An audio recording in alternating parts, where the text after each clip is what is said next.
프로야구나 프로농구 등과 같은 경기를 보면 경기 막간에 치어리더들이 등장합니다. 그래서 그 사람들이 경기장 분위기를 한층 고조시키곤 하는 것입니다. 이 치어리더가 하는 역할이 때로는 경기를 하는 선수들 역할 못지않게 중요한 경우가 들어 있습니다. 왜냐하면 치어리더들은 선수와 자기 팀을 응원하는 관중 모두에게 우리가 반드시 해낼 수 있다는 사기를 북돋워 주기 때문에 그렇습니다. 또한 자기 팀을 응원하는 관중들로부터 큰 함성과 박수를 이끌어내어 지고 있던 경기를 역전시키는 계기를 만들어낼 수도 있기 때문에 그렇습니다. 따라서 아무리 경기가 불리하게 돌아가고 점수판에 보이는 우리 팀의 점수가 형편없어도 여전히 희망이 있다고 말하는 것, 그렇게 자기 편 선수들과 관중들을 격려하는 것, 이것이 바로 치어리더의 역할입니다. 도저히 이길 수 없을 만큼 점수 차이가 크게 나도 우리 팀이 오히려 더 큰 점수 차이로 이길 수 있다고 끊임없이 응원을 보내는 것, 그것이 바로 치어리더가 해야 할 역할입니다. 많은 성도님들이 예배 자리로 나올 때는 화장도 하고 치장도 해서 겉은 화려하고 멋있고 깔끔하고 단정해 보입니다. 한번 옆에 앉은 분들 한번 보세요. 그렇죠? 예쁘고 멋있고. 네. 그러나 사실 그 속을 들여다보면 그 속은 한없이 깨어지고 복잡하고 부끄럽고 초라한 모습일 수 있습니다. 마치 다시 일어설 수 없을 것 같은 실패자의 모습으로 그렇게 예배의 자리에 나와 있을 수 있습니다. 다시 한번 보세요. 혹시 아닌가? 이미 졌다고 생각하고 모든 것을 다 포기한 채 그렇게 이 예배의 자리에 앉아 있을 수도 있습니다. 바로 그런 때에 우리에게도, 저와 여러분에게도 영적인 치어리더가 필요합니다. 한없이 추락하는 우리를 격려해주고 다시 시작할 수 있다고 말해주는 그런 치어리더가 필요합니다. 지금이라도 다시 시작하면 반드시 그 일을 해낼 수 있다고 그렇게 말해주는 치어리더가 필요한 것입니다. 그런데 너무나 감사하게도 마치 질 것 같은 인생을 살아가는 저와 여러분을 격려하고 칭찬하는 진정한 치어리더가 한 분 있습니다. 그래서 우리 인생에도 역전이 가능하게 해주시는 그런 분이 한 분 있습니다. 그분이 바로 저와 여러분이 믿는 여호와 하나님입니다. 잘 할 수 있다고 그저 격려하고 칭찬하는 정도가 아니라 완전한 역전을 만들어 주시기까지 하는 그런 분입니다. 그래서 오늘 시편 113편에서 시인은 그런 치어리더가 되시는 여호와 하나님의 이름을 찬양해야 한다고 노래합니다. 가장 높은 곳에서 영광 가운데 계셨지만 스스로를 한없이 낮추셔서 도무지 다시 일어서기조차 어려운 우리를 일으켜 세워주시는 그 여호와의 이름을 찬양해야 한다고 말씀합니다. 그것도 여호와의 종들, 하나님의 자녀들은 이제부터 영원까지 해 돋는 데에서부터 해 지는 데에까지 여호와의 이름을 찬양해야 한다고 고백하는 것입니다. 이처럼 오늘 우리가 묵상할 시편 113편 1절에서 9절은 성도들이, 하나님의 자녀들이 여호와 하나님의 이름을 찬양하는 삶을 살아야 할 것을 요청합니다. 왜냐하면 하늘보다 높은 곳에서 영광과 위엄 중에 계신 여호와 하나님이 스스로를 낮추시고 땅에 있는 비천한 우리를 찾아오셔서 우리를 높여주시기 때문입니다. 이런 사실을 말씀하는 오늘 본문은 가난하고 궁핍한 삶에서 회복되고 유력하고 즐거운 자가 되기를 소망하는 하나님의 백성들이 여호와 하나님께 올려드려야 할 찬양과 관련해서 다음과 같은 몇 가지 중요한 사실을 가르쳐주고 있습니다. 먼저 무엇을 찬양해야 하는가라는 질문에 대한 대답으로 여호와의 이름을 찬양해야 한다고 말씀합니다. 둘째, 언제 그리고 어디에서 찬양해야 하는가라는 질문에 대한 대답으로 이제부터 영원까지, 해 돋는 데에서부터 해 지는 데에까지 해서 찬양해야 한다고 말씀합니다. 그리고 끝으로 무엇 때문에 찬양해야 하는가라는 질문에 대한 대답으로 하늘보다 높으신 여호와 하나님이 땅에 있는 비천한 우리를 높여주시기 때문에 찬양해야 한다라고 말씀하고 있습니다. 시편을 연구하는 학자들은 오늘 본문인 시편 113편과 같은 시편을 특별히 할렐루야 시로 분류합니다. 왜냐하면 시의 시작도 할렐루야로 시작하고 시의 끝도 할렐루야로 끝을 맺고 있기 때문에 그렇습니다. 특히 시편 113편에서 118편은 출애굽의 위대한 역사, 그 구원의 역사를 이루신 여호와 하나님을 찬양하는 시들입니다. 유대인들은 해마다 출애굽을 기념하는 6월절이 되면 이 시편을 노래했습니다. 시편 113편, 114편은 6월절 만찬을 먹기 전에 불렀던 노래이고 115편에서 118편은 6월절 만찬이 끝나갈 무렵에 부르던 노래였습니다. 이 시편의 노래들을 부르며 자신들의 조상을 구원하신 여호와 하나님, 그리고 오늘 자신들까지 구원하시는 여호와 하나님과 그 하나님의 이름을, 여호와의 이름을 높이 찬양했던 것입니다. 이런 기본적인 이해를 바탕으로 오늘 본문 시편 113편을 살펴보면 가난하고 궁핍한 삶에서 회복되고 유력하고 즐거운 자가 되기를 소망하는 하나님의 백성들이 찬양해야 하는 대상이 무엇인지를 말씀합니다. 그것은 다름 아니라 여호와의 이름을, 여호와를 찬양해야 한다고 말씀합니다. 그래서 시인은 1절에서 단도직입적으로 할렐루야, 여호와의 종들아 찬양하라, 여호와의 이름을 찬양하라 라고 노래하고 있습니다. 인생의 역전을 꿈꾸는 여호와의 종들, 곧 하나님의 자녀들, 하나님의 백성들이 누구를 찬양해야 하는지, 무엇을 찬양해야 하는지 명확하게 가르쳐주고 있습니다. 1절을 시작하는 단어인 할렐루야는 찬양하다라는 의미를 가진 하랄이라는 동사와 하나님을 뜻하는 야라는 명사가 결합된 것입니다. 그렇다면 여호와를 찬양하라 이렇게 번역할 수 있는 것입니다. 문법상의 의미를 따라 번역해보면 반드시 여호와를 찬양하라, 이 할렐루야라는 말 속에 반드시 여호와를 찬양하라, 이런 의미가 그 속에 담겨 있습니다. 우리가 잘 알지만 여호와라는 이름은 나는 스스로 있는 자라는 의미를 가지고 있습니다. 출애굽기 3장 13절에서 모세는 출애굽의 위대한 지도자가 되라는 하나님의 명령을 듣고 자신이 백성들에게 가서 그렇게 말할 때, 출애굽하자고 말할 때 백성들이 누가 당신에게 그렇게 명령했냐고 물으면 무엇이라고 대답해야 하는지 하나님께 여쭤보았습니다. 그때 하나님은 출애굽기 3장 14절 보면 나는 스스로 있는 자다, 스스로 있는 자가 나를 너희에게 보내셨다고 하라 라고 가르쳐 주셨습니다. 다시 말해서 나는 여호와다, 여호와가 나를 너희에게 보내셨다라고 말하라고 가르쳐 주셨던 것입니다. 그렇다면 모세를 백성에게 보내신 여호와는 누군가에 의해 또는 자연 발생적으로 만들어진 피조물이 결코 아닙니다. 여호와는 스스로 계시는 창조주입니다. 또한 온 세상을 자신의 뜻대로 다스리시는 통치자입니다. 뿐만 아니라 자기 백성을 구원해내시는 구원자인 것입니다.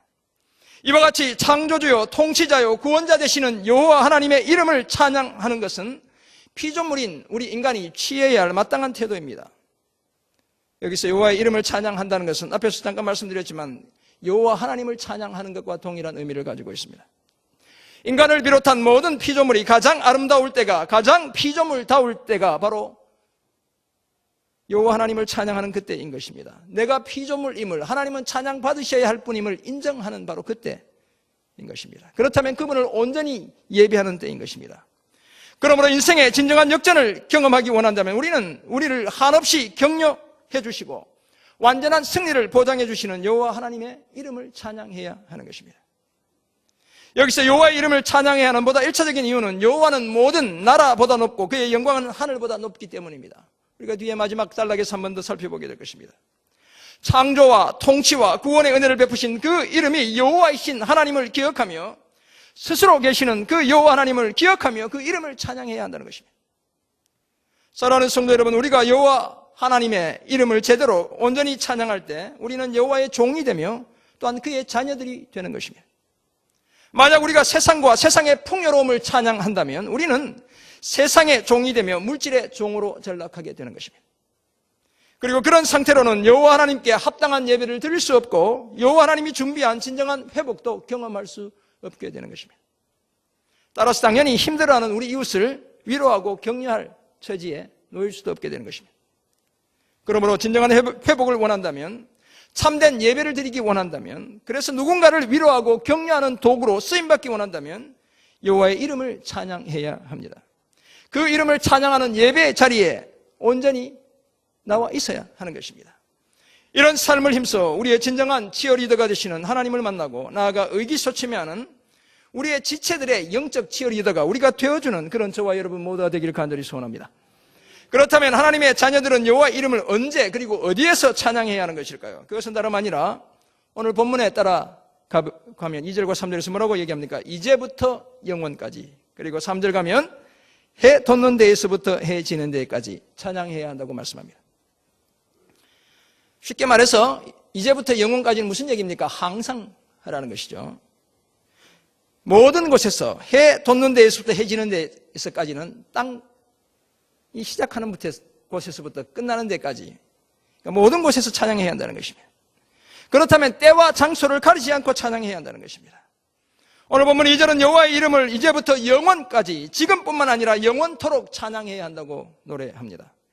어제와 오늘 그리고 내일을 넘어 내일 이후까지 영원토록 찬양해야 한다는 것입니다. 항상 찬양해야 한다는 것입니다. 왜냐하면 창조와 통치와 구원의 하나님 여호와와 그의 이름은 영원히 찬양을 받으시기에 합당하기 때문에 그렇습니다. 어제 우리가 찬양했기 때문에 충분한 것이 아니며 오늘 우리가 찬양하고 있기 때문에 충분한 것도 아니고 내일을 넘어 영원토록 찬양해야 할 대상이 바로 여호와이며 여호와의 이름이기 때문에 그런 것입니다. 히브리어 성경을 보면 2절에서 사용된 찬송하라라는 말의 그 단어가 1절에 사용되고 있는 찬양하라라는 말과 다른 단어가 사용되고 있습니다. 1절에서 제가 하랄이라고 말씀드렸고, 찬송하라라는 이 말에는 축복하다라는 의미를 가진 바라크라는 동사가 사용되고 있습니다. 따라서 여호와의 이름을 찬송하라라는 말을 히브리어의 문자적 의미를 따라 번역하면 여호와의 이름이 복을 받으소서, 이렇게 노래하라는 것입니다. 여호와의 이름이 복을 받으소서라고 노래하는 것입니다. 그리고 이어지는 3절은 어디에서 여호와의 이름이 찬양해야 하는지, 어디에서 여호와의 이름이 복을 받아야 하는지를 말씀하고 있습니다. 해 돋는 데에서부터 해 지는 데에까지, 곧 땅 이쪽 끝에서 저쪽 끝까지 온 세상에서 온 우주 가운데서 여호와의 이름을 찬양해야 한다고 노래하고 있는 것입니다. 그리고 당연한 이야기지만 온 우주 속에 포함된 저와 여러분의 삶의 현장 곳곳에서도 여호와의 이름을 찬양해야 한다고 말씀하는 것입니다. 슬플 때나 기쁠 때나 한결같이 여호와의 이름을 찬양해야 한다는 것이며, 인생의 오르막길이나 내리막길 어디에서나 여호와의 이름을 찬양해야 한다는 것입니다. 어떤 시간과 어떤 공간 속에서도 여호와 하나님은 늘 찬양을 받으셔야 할 뿐이라고 그렇게 노래해야 한다는 것입니다. 사랑하는 성도 여러분, 하나님께서 세상을 창조하시고 우리 모든 인류에게 언어를 주신, 말을 주신 이유가 있습니다. 그저 모여 궁리하며 자기의 이름을 드높이게 하기 위해 언어를 주신 것이 결코 아닙니다.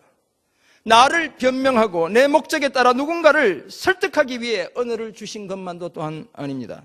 언어가 때로는 그런 역할도 하는 것이죠. 물론 사람들 서로 간에, 동물들 서로 간에 소통을 위해 언어를 주신 것은 맞지만 그저 거기에 머물게 하시기 위해 언어를 주신 것이 아니라는 말씀입니다. 자신들만의 언어 생활 속에 갇혀 있을 때 인류의 조상들은 여호와 하나님의 이름이 아니라 자신들의 이름을 내기 위해, 다시 말해서 자신들의 이름을 찬양하기 위해 시날 평지에 바벨탑을 높이 쌓았습니다. 창세기 11장이 바로 그 사실을 말씀하고 있습니다. 그때 인류는 창세기 11장 1절을 보면 언어가 하나요, 말이 하나였습니다. 서로 말하기를 벽돌을 만들어 굽고 역청을 사용해서 성읍과 탑을 건설하며 그 꼭대기가 하늘에 닿게 하여 뭐라고 얘기합니까? 우리 이름을 내고 온 지면에 흩어짐을 면하자라고 말하고 있는 것입니다.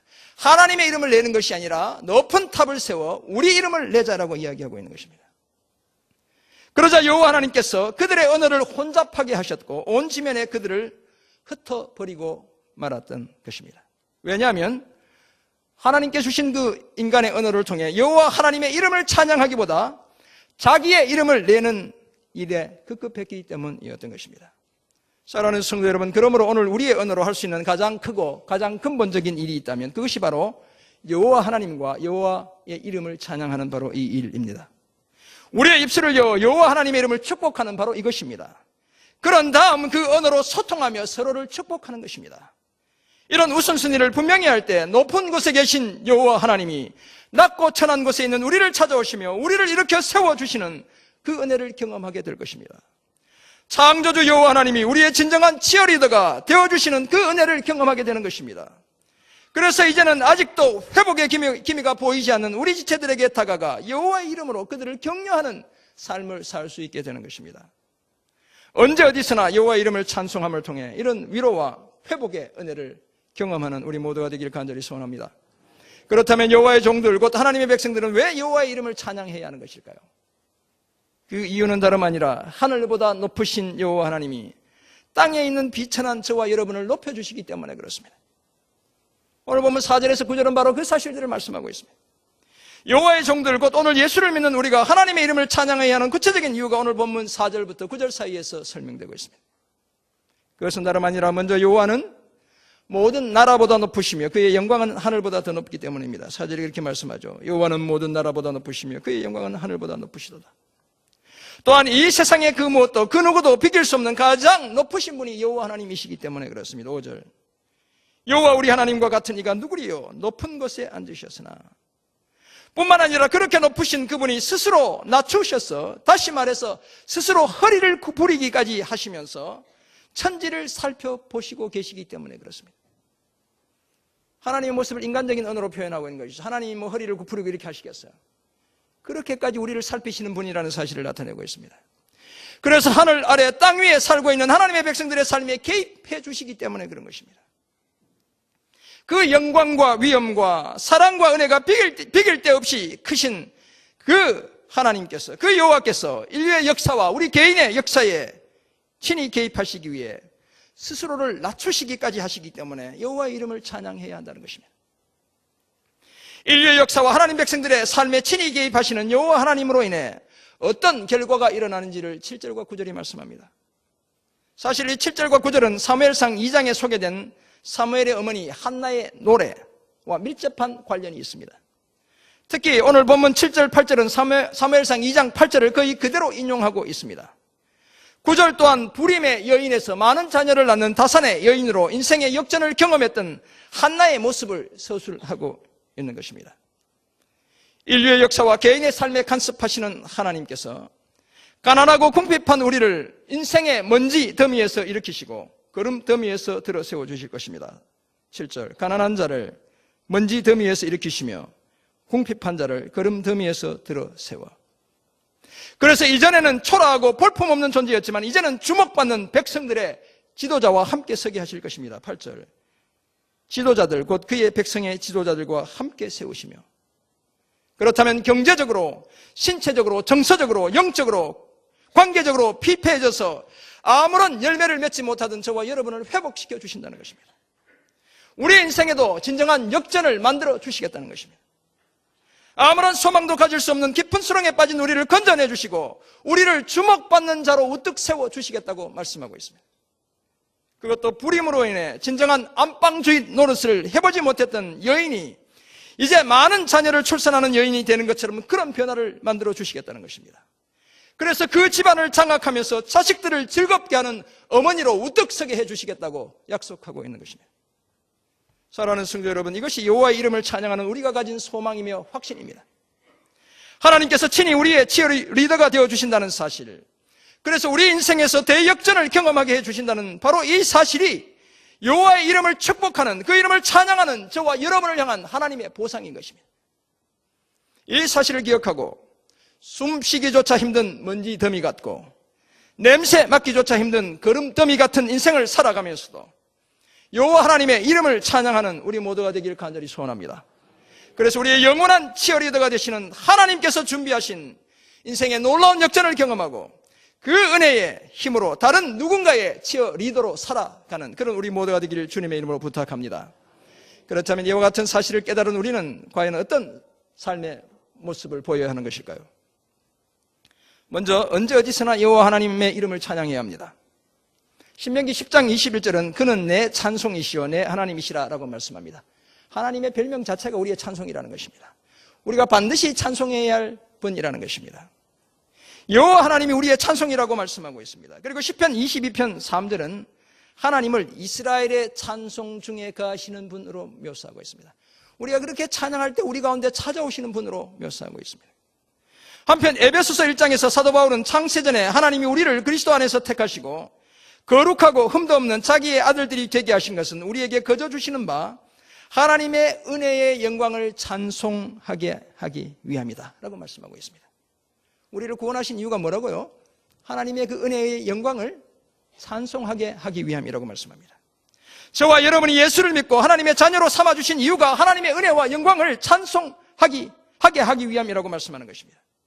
그렇다면 여호와 하나님과 그 여호와의 이름을 찬양하는 것, 그것이 저와 여러분의 또 다른 소명이라고 말씀하고 있는 것입니다. 사랑하는 성도 여러분, 이와 같은 하나님의 은혜가 우리의 삶에 넘쳐나기에 우리는 여호와 하나님과 여호와의 이름을 찬양해야 합니다. 하나님의 아들 예수 그리스도를 통해 우리 각자에게 완전한 인생의 역전을 허락하신 그 하나님을 마음껏 찬양해야 합니다. 우리는 사실 모두 역전의 인생을 살아가고 있는 존재들이기 때문에 그렇습니다. 예수 그리스도의 십자가를 통해 아무런 자격도 없는 나를 먼지 더미와 거름 더미에서 건져주시고 하나님의 자녀로 삼아주신 그 은혜와 사랑을 찬양해야 하는 것입니다. 스스로를 낮추시고 천지를 살피시는 그 하나님, 그래서 우리의 삶에 친히 찾아오시고 우리 인생에도 역전이 일어나게 하시는 그 하나님을 찬양해야 합니다. 그것도 삶의 모든 형편을 뛰어넘고 언제 어디서나 여호와 하나님과 그 이름을 찬양해야 합니다. 이런 찬양의 삶이 저와 여러분의 삶에 더 확실한 하나님의 구원을 경험하게 해줄 것입니다. 두 번째 삶의 적용점, 누군가를 회복시키는 치어리더가 되어주어야 합니다. 사랑하는 성도 여러분, 우리는 할 수만 있다면 너 때문에 참 살맛 난다, 네 때문에 내가 살 것 같다 라는 소리를 듣는 그런 사람들이 되어야 합니다. 다시 말해서 우리 모두가 누군가의 영적 기운을 북돋워 주는 영적인 치어리더의 역할을 해야 합니다. 그런 역할을 하기 위해 우리가 반드시 갖추어야 하는 요소가 있습니다. 그것은 다름 아니라 우리 스스로를 한껏 낮추고 도움이 필요한 누군가를 살펴보는 것입니다. 오늘 하나님이 자신을 구부리시고 숙이시고 낮추시고 우리를 살펴보신 것처럼 우리도 그렇게 하는 것입니다. 그렇다면 내 기준에서 판단하지 말고 연약한 지체들의 기준에서 판단하고 그들의 눈높이에 맞추어서 그들의 필요를 살펴보는 일이 선행되어야 합니다. 사랑의 수고를 마다하지 않고 소망의 인내를 기쁨으로 감당해야 하는 것입니다. 보기에도 현란한 치어리더의 테크닉을 완벽하게 갖추기 위해서는 박기량이라는 자매가 유명하다는데, 완벽하게 갖추기 위해서는 반드시 수고의 땀을 흘려야 하는 것이죠. 여러분 치어리더도 합숙 훈련하는 거 다 아시죠? 다 해야 하는 것입니다. 이 사실을 기억하고 수고하고 희생하며 다른 누군가의 영적 치어리더로 세워져가는 그런 우리 모두가 되길 간절히 소원합니다.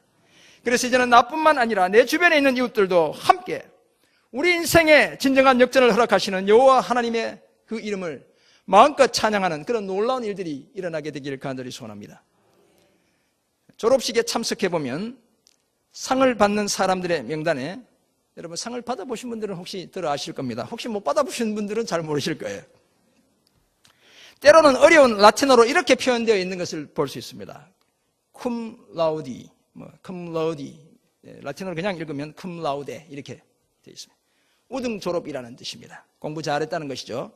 마그나 cum laude라고 되어 있습니다. 그것은 차석으로 졸업했다는 것입니다. 전체에서 차석 엄청 잘한 것이죠. 그리고 또 다른 표현이 있습니다. summa cum laude라는 표현이 있습니다. 그건 뭐겠습니까? 전체에서 승석했다는 것입니다. 가장 잘했다는 것이죠. 졸업생 전체에서 3등, 2등, 1등을 표현할 때 cum laude, magna cum laude, summa cum laude 이렇게 표현합니다. 제가 미국에서 다녔던 달라스 신학교는 참 자랑스럽기도 하고 창피하기도 한데 졸업생 명단에 별을 달아줘요. 학점이 3.9 이상이면 별 3개, 3.8 이상이면 4.0 만점에 별 2개, 3.7 이상이면 별 1개. 저도 별을 받긴 했으나 몇 개를 받았는지는 알려드리지 않겠습니다. 네. 딱 보면 잘 몰라요. 근데 다 알아요. 아는 사람들은. 별을 달아놨어, 이름에. 네. 그리고 3.7 이하에는 아무런 별도 달려있지 않습니다. 그런데 누군가를 찬양하는데도 등급이 있습니다. 아마 우리가 아는 사람들 중에도 훌륭한 업적으로 인해 찬양을 받을 사람이 들어있을 것입니다. 어떤 사람들은 일평생 자신의 삶을 헌신하며 아낌없이 다른 사람들을 섬겼기에 더 큰 찬양을 받아야 합니다. 우리 교회에서도 우리 권사님들, 우리 집사님들 연세 드신 분들 많은 찬양 받으셔야 돼요. 너무너무 고생하고 교회 어려울 때도 견고하게 지키시고 지금도 수고하시고 엄청 찬양을 받아야 되는 것이죠. 숨마큼 마우디 좀 받아야 되는 그런 찬양을 받으셔야 하는 것이죠.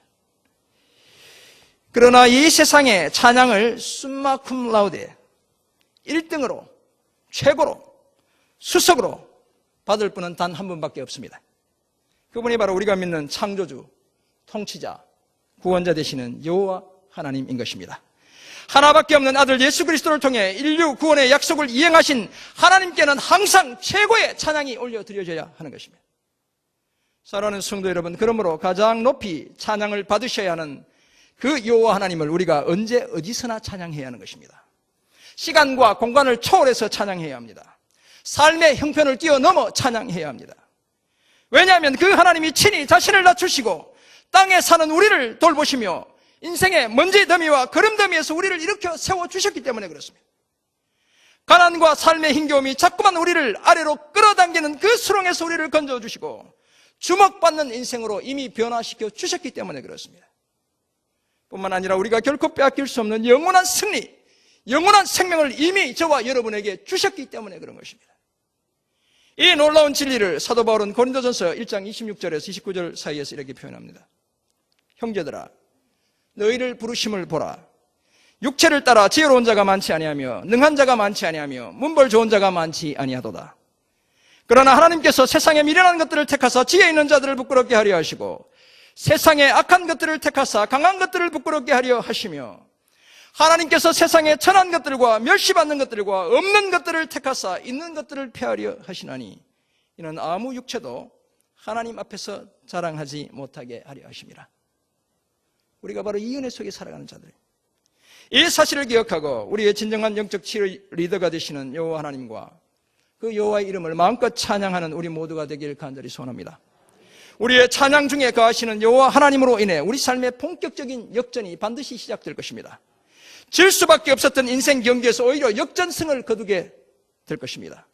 이 사실을 기억하고 이제는 나아가 힘겨워하는 우리 지체들까지 격려해주는 영적 치어리더가 되어주며 언제 어디서나 여호와 하나님과 그 여호와의 이름을 마음껏 찬양하며 살아가는 저와 여러분 모두가 되시길 주님의 이름으로 축원합니다. 아멘. 기도하겠습니다. 하나님 아버지,